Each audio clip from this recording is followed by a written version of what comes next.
Et alors un jour, comme Ève s'engagea dans son travail agréable, elle se trouva seule et dangereusement près de l'arbre défendu. C'est là que Satan a vu son occasion. En utilisant un serpent d'hypnose comme son moyen, l'ange déchu a appelé Ève de l'arbre et a pensé à s'engager avec elle dans la conversation.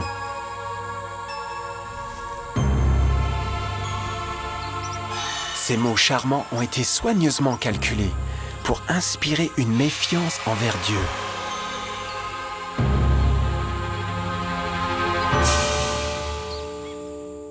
Alors le serpent dit à la femme, « Vous ne mourrez point, mais Dieu sait que le jour où vous en mangerez, vos yeux s'ouvriront, et que vous serez comme des dieux, connaissant le bien et le mal. » La femme vit que l'arbre était bon à manger et agréable à la vue, et qu'il était précieux pour ouvrir l'intelligence.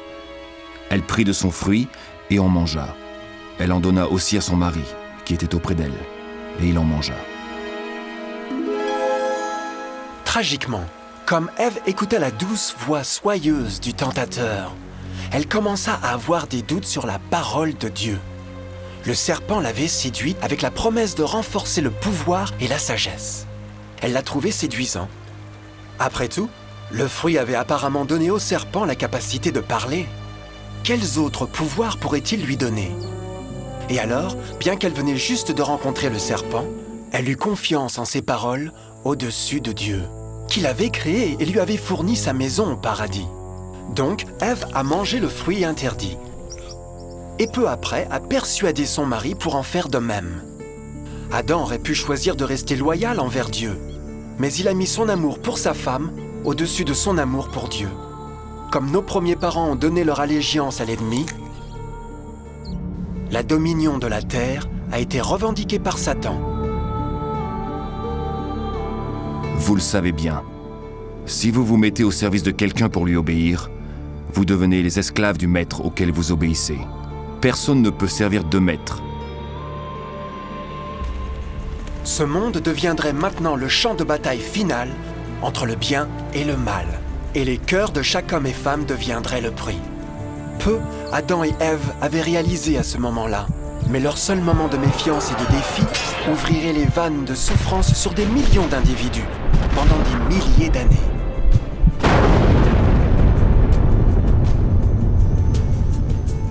C'est pourquoi, comme par un seul homme, le péché est entré dans le monde, et par le péché, la mort, et qu'ainsi la mort s'est étendue sur tous les hommes, parce que tous ont péché. Nos premiers parents ont bientôt commencé à faire face aux terribles résultats de leur péché. Dans leur saint état, Adam et Ève rougeoyaient avec les robes de gloire. Après qu'ils eurent péché, ces robes naturelles de lumière se sont effacées et sont devenues mortifiées par le sens de leur nudité.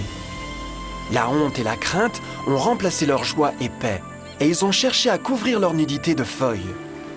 Ils se sont maintenant aussi trouvés sous l'influence constante du diable. Céder à la tentation a affaibli leur vraie nature, et Satan avait gagné un nouveau pouvoir sur l'humanité.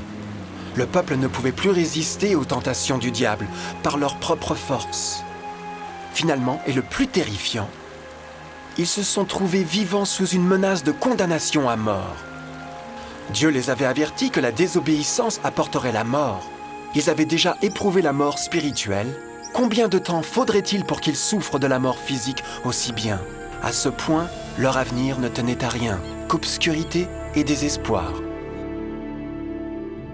C'est ainsi qu'il chassa Adam, et il mit à l'orient du jardin d'Éden les chérubins qui agitent une épée flamboyante pour garder le chemin de l'arbre de vie.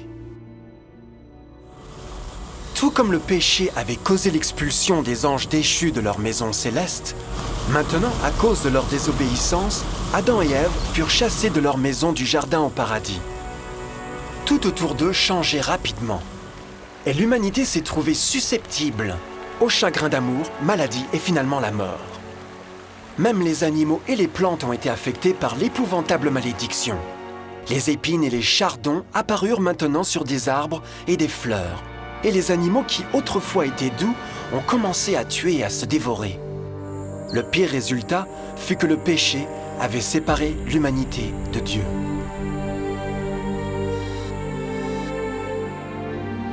Mais ce sont vos crimes qui mettent une séparation entre vous et votre Dieu. Ce sont vos péchés qui vous cachent sa face et l'empêchent de vous écouter. À la création, à Adam et Ève ont été donnés l'honneur de converser avec les anges, et même Dieu le Fils, face à face. Mais Dieu est si parfaitement pur et saint qu'aucun mal ne peut exister en sa présence. Maintenant que les premiers humains avaient péché, Dieu retira sa sainte présence d'eux pour leur propre protection. Le péché avait brûlé une cataracte sur l'âme de l'homme, ainsi il ne pouvait plus voir la dimension spirituelle. Désormais, la communication directe avec le ciel serait limitée. Alors que toutes ces malédictions tombèrent sur Adam et Ève, le cœur du Seigneur était transformé avec une tendre compassion. La loi qu'ils avaient transgressée ne pouvait pas être changée pour les sauver, car c'est aussi sacré et immuable que Dieu lui-même. Le Seigneur savait qu'il n'y avait qu'une seule façon pour l'homme de se repentir. Ainsi, un plan a été révélé, né du même cœur de Dieu, un plan pour sauver l'homme de son rendez-vous avec la mort éternelle et rétablir tout ce qu'il avait perdu par le péché. Ce serait un effort étonnant dans sa profondeur, portée et puissance. Mais ce plan impliquerait aussi un énorme sacrifice.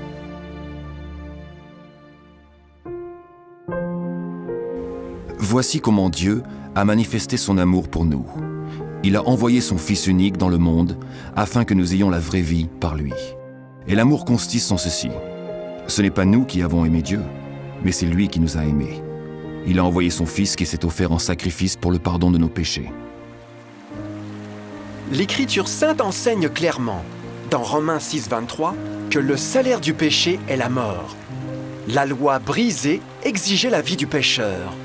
Et il n'y avait seulement qu'un dans tout l'univers qui pourrait être qualifié comme le remplaçant de l'humanité. Seul le Créateur pourrait payer la dette de ses créatures en étant debout à leur place. Ainsi, Jésus-Christ, le Fils de Dieu, a volontairement consenti à quitter la pureté, la gloire et la sécurité du ciel. Il viendrait à mourir en tant qu'homme sur cette mauvaise planète renégate. Il serait né comme un bébé innocent sans défense, supporterait une vie de douleur et de honte, néanmoins aurait une vie parfaite et victorieuse. Finalement, il mourrait d'une mort humiliante pour être debout comme un remplaçant de l'humanité tombée.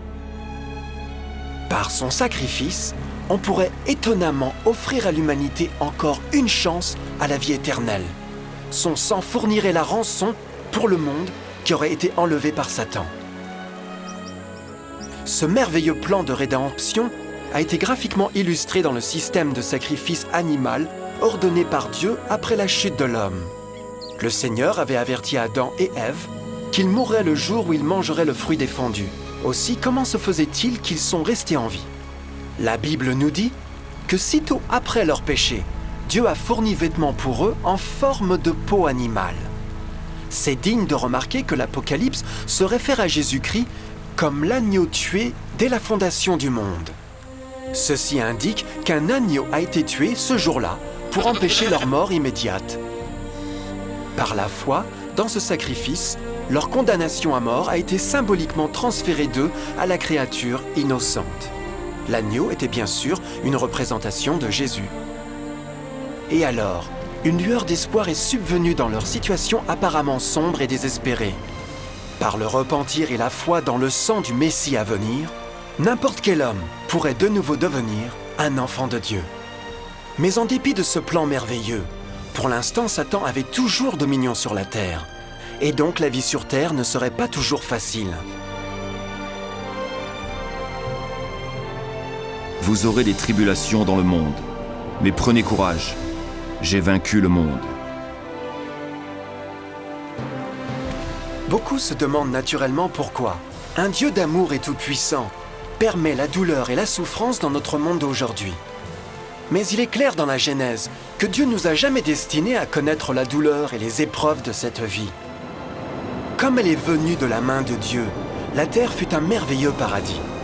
C'était le péché d'Adam et Ève qui avait donné à Satan le droit de revendiquer le contrôle de cette planète.